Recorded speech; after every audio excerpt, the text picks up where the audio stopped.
All right. Hey, everyone. It's actually starting a little early. So for those that would normally jump in at 8 would probably be like, what? You're already streaming. So, yeah, let's get going. Hope you guys have had a good week so far. We're at the middle of the week. I had the Gundam Explained live stream yesterday morning. We looked at a game I'm about to talk about, actually. Yeah. So what have I been playing? This will be interesting. What? Did you guys see that? Hold on. Let me do something. I am going to do this so you can see that while I fix this. Oh, did that almost do it? Let's see. There we go. All right. So, again, yesterday on the Gundam Explained morning live stream, I was playing Another Century's Episode R on PS3.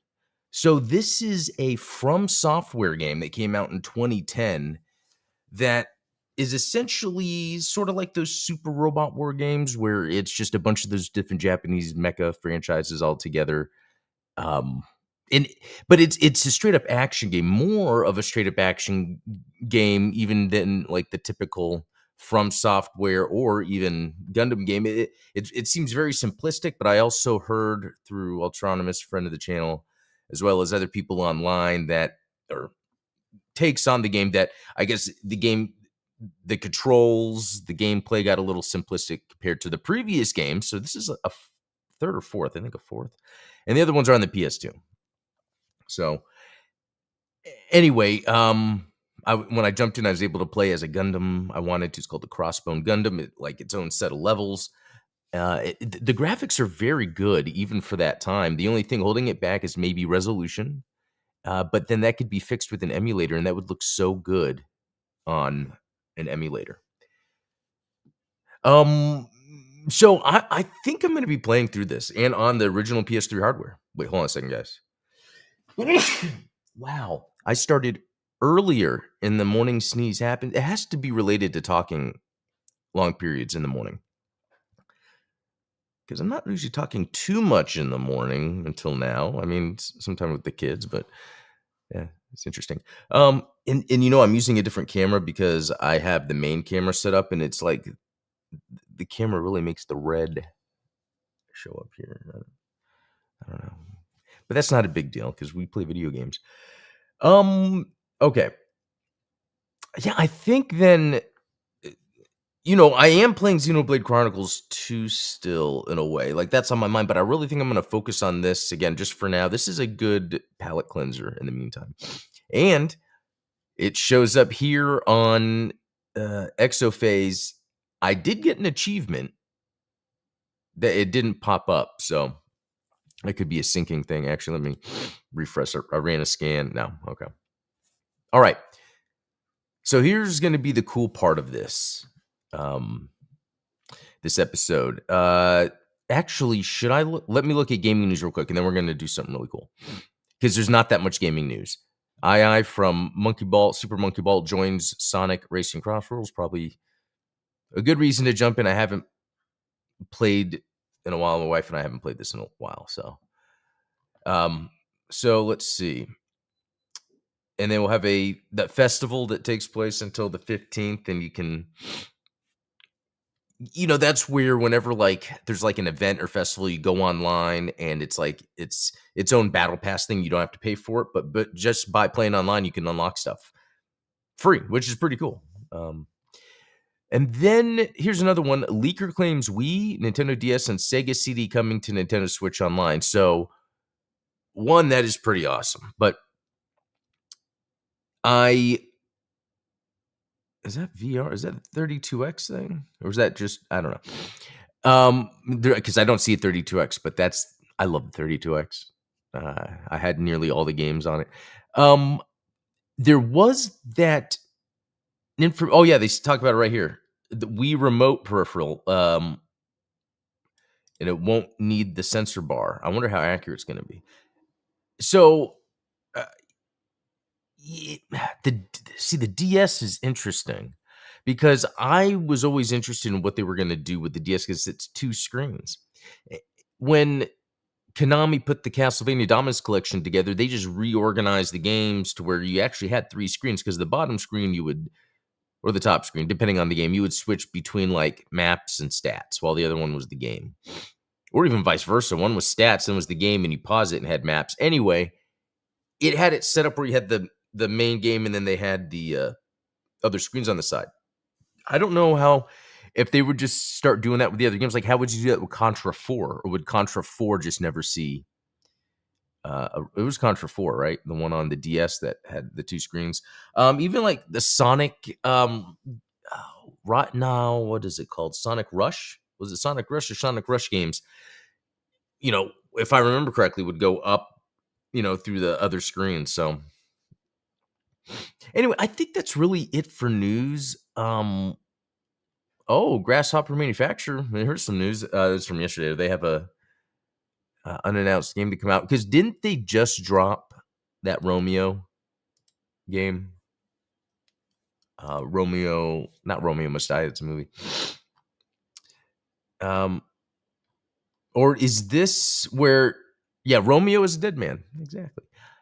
I've read. So I was really interested in this game. I still probably want to play it, and it's Play Anywhere, Xbox, PC. But everyone is kind of saying the same thing, in that the combat, there's really not much to it. It's more of an experience than, I think, a gameplay experience. I don't know. Okay, so here is what we are going to do next. Let me set this up. Why am I forgetting? Okay, we're going to switch to this screen. Okay, that seems very dark. I don't know if I have another light here, because I want to show you guys something. And in the meantime, if you're interested, this is a mat I actually... Come on. No, okay, we're not going to do that. This is a mat I actually sell over on the Gundam Explain channel on the store. This is for when I'm, building. I don't use it all the time. In fact, I want to go back to using it. This is just a nice visual representation to where I could be like, okay, this is these parts. And then even like keyboard, optional use staging area. It's kind of hard to see. And then the mouse, just for fun. But anyway. Well, actually, let me leave this here, because we are going to look at Gamerverse Cyclops. Check this out. Now, and I just happen to have right here the Gamerverse Wolverine. So, I love the Jim Lee style X-Men. The Marvel vs. Capcom was just an amazing thing. Obviously the X-Men animated, Marvel vs. Capcom. And then when the Dreamcast came out, the fact that the launch title was Marvel vs. Capcom, and then Marvel vs. Capcom 2 was out on Dreamcast, that was like such an amazing time, right? Oh, and I have my Street Fighter, my Capcom characters I could have over here. But anyway, when I was a kid, I had the Cyclops from Toy Biz. That was this Jim Lee one, and I remember it had the thing in the back to light up, and he had like a gun. I forget the accessories, but to me that was like a badass action figure, because the comics were drawn pretty realistic at that time. Some figures really pulled that off, and their Cyclops did. And this is like a representation of that, but they use that Jim Lee style in Marvel vs. Capcom. This is specifically Marvel vs. Capcom 2. And there's so much about this that is just awesome. I love the overall proportions and scaling. One thing that was very noticeable to me was the height. He did seem to be a bit short. And SH Figure Arts figures can be short. And even compared to Wolverine, Marvel Legends Wolverine, this is short. The thing is, though, most people agree there is an SH Figure Arts Wolverine coming out, but the Marvel Legends one already looks better. Already looks much better. So, here's another cool comparison. Jackie Chan, which, again, this Marvel Legend seems big, because I think this Jackie Chan size makes sense compared to a Cyclops. And I will... I'm following them on Gundam Explained, but there's a Instagram person, action figure seller. I don't know what you call them, but they're selling a peg that you can remove the torso here, put in a new peg that makes him taller because he actually has more height. You can actually get more height out of the plastic that's down there. So you can see when I pull it back, you can see how much taller he could be. And it looks good. People are showing the pictures online. So I have that coming. The guy was selling it for $1 plus shipping. And it's funny because he only did that because there was another guy, bigger seller of these custom things. He was selling it for $28 plus shipping. $28 plus shipping. And this other guy's like, I'll just sell them for $1. So I bought like two because he made two variants. One that adjusts the height just enough, and then another one that kind of goes a little further, depending on what you want. Let me grab something just a second.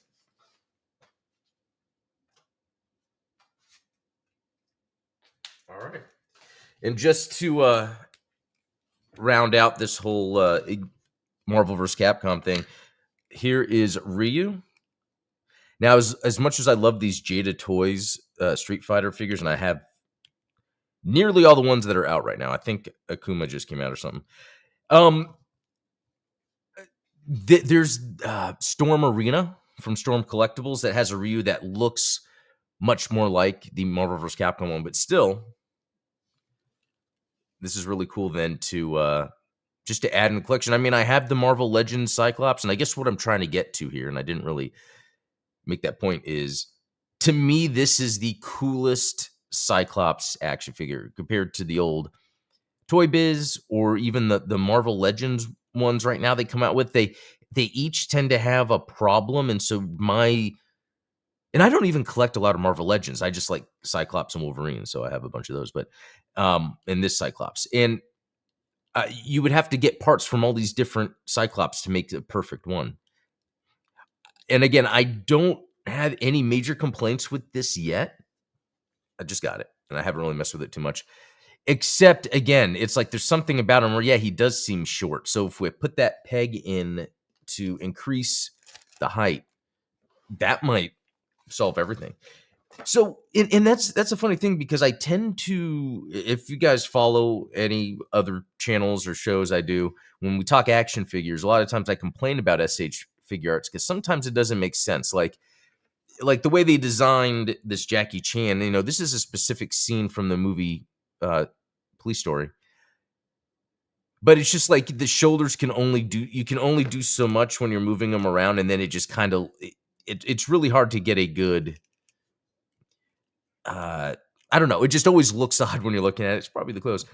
Whereas this doesn't seem to have that. The only thing happens to be, down in this area, I'm not a fan of these thigh cuts that SH Figure Arts does. Like Wolverine's got a thigh cut, and I guess, yeah, it might break, I guess, this geometry, the sculpt. But it's more noticeable to see. It's almost like he's got these like leg pads, thigh pads. I don't know. And then I'm not complaining about this, but the way they do the underwear thing's pretty interesting. This is a whole other piece. I call it underwear. It's outerwear, obviously. I mean, there's a lot of interesting stuff going on to get this design. Let me check something real quick. Hey, Ultronymous, I was checking just in case someone. Yeah, starting a little early today. Okay, so here's the box. Actually, I didn't show that, and yeah, Gamerverse right here. We see this sort of labeling with even Marvel Legends stuff. So it's very interesting. I don't know if that's just a universal. Let's just do Gamerverse, or that's part of licensing when it comes to Marvel and Capcom, or is it just Marvel? I don't know. But a neat thing that this Cyclops came with that you don't really get too often, but it's like a diorama piece. And that's reminding me how I bought that like King of Fighters diorama piece. Did I show it here? I forget. And I barely touched that since I got it. Anyway, so this is pretty neat because it comes with, and you can see the cardboard is made so you can just stand it. Does it stand? Yeah. And it's an optic blast. So Yeah, I guess he would, be on this end or that end, but it's supposed to like take up the whole screen, like it did in the games. That's pretty neat. I gotta say, I don't know if I have a place to set it right now. In fact, I feel like I have too much set up already. All right, okay, I'll get that later. So some of the accessories that Cyclops comes with is pretty impressive, actually, because again, I'm a fan when there's a lot of different hands because it gives you so many options for posing, so it doesn't look static. I mean, we have just this hand going forward like this. We have sort of the, I don't know, claw gripping dynamic, but then we have these other dynamic hands. Oh wait, no, that's just the climb one. I meant to grab this other one where, it's just like another hand, and then obviously his either go forth or activate the optic blast. Another thing is he comes with a normal visor, and then this is another visor where like the optic is sort of leaking out, which looks cool. And then there's alternate heads, and it seems like, if I'm not mistaken, so it's pretty neat because not only are there 3 different heads, like I guess mouth closed, kind of a grinning with the teeth, and then mouth opened, and then the optic blasts. But I think they're all interchangeable. Like, let's test it right now. Like, let's say this kind of grinning the teeth. Yeah, and then I can put on the other one. So that means technically he's coming with 2 different blast effect parts that you can use, right? But along with that, 2 different visor effect parts where it's leaking the optic blast, and then or discharge or whatever cool effect, and then the normal. But along with that is the 3 different heads, which is cool. But along with that, and this seemed odd at first, but it makes sense, there are 3 different neck pieces. And each one of these take care of a problem that most action figures have, especially Marvel Legends, more than Marvel Legends, anything. And that's a real proper like head looking up or a proper head looking down. It's really cool. Yeah, let's so if I was to look at both of these, you could see where this one goes down a bit more. This one seems to have let's do this. Pull this out. Pull the neck out, which this one, it just doesn't go as forward, or I don't know. That's one where I'd have to mess around with it a bit, but we could try here real quick to see. Like, okay. So yeah, you can really get like like blasting the ground, okay? If I was to pull up, yeah, it's okay. This goes up, but you see how the neck is hunched forward? So let's grab, let's see. Let's grab this one.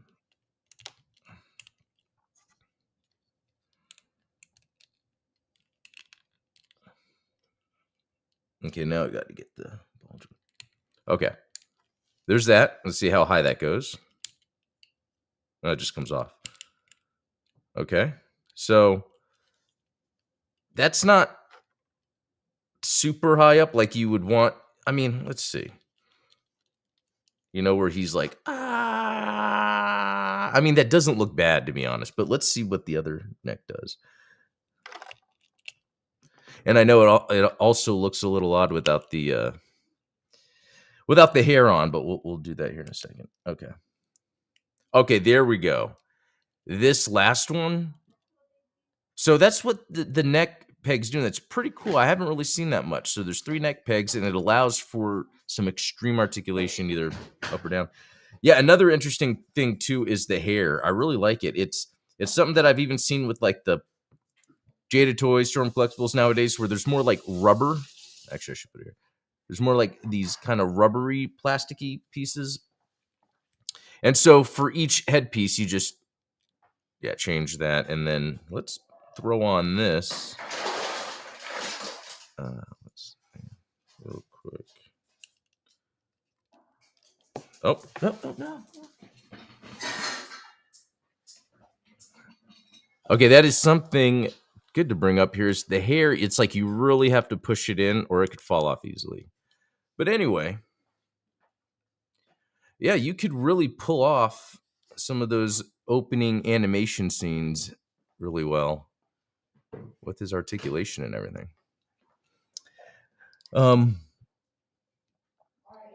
They did. So each. Oh, I was going to take because I didn't know you were. Yeah, I could do it. Oh, I mean, I have to go get coffee. Oh, okay. So I might as well. Oh, yeah, that's okay because I started early to finish early. Each neck peg actually is double jointed, but what I think this allows is, for instance, there's the Adam's apple that I think gets in the way, and then let's see, this one's a little tucked in more.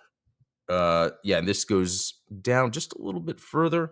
Yeah, and this is the one that allows it to go up. So it's almost like not only did they have it to where you can get that precise movement, but they even molded it to, I guess, the look depending on that situation. It's really cool. I mean, it's weird how SH Figure Arts will decide how to do things because sometimes it does look odd, and sometimes it looks pretty cool. Like for instance, the hair. It would be cool if it was on each one because that's just another thing I have to deal with. But anyway, I mean, this is great. I just can't wait to get that little peg piece to put in because then that will extend them up a little bit. So, but yeah, I think that's about it. Again, looking at Cyclops next to Ryu just to get an idea of that. And it's cool too. I have the Gamerverse Ryu. And I do have a Marvel Legends, what do you call them? The 1/18th scale of a Cyclops also. That's pretty neat. I don't know. There's something about this stuff.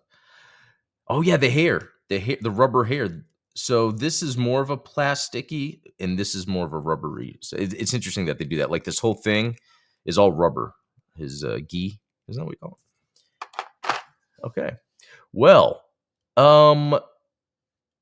guys, that is it. Thanks for joining. And I know I started a little early. I just got to do something. But obviously, you can rewind and watch the rest if you want, because I did talk a little bit about that that Gundam style game. So, and there was some news, but not too much. But anyway, I'll be back tomorrow again in the morning on the Gundam Explain Morning Show. And then I think tonight, Steven, Midnight Hatter with Steven, who's in the chat. So, yeah, we'll be doing that. Right, today is Wednesday, yeah. So, until next time, guys, I'll have a good one. We'll talk later.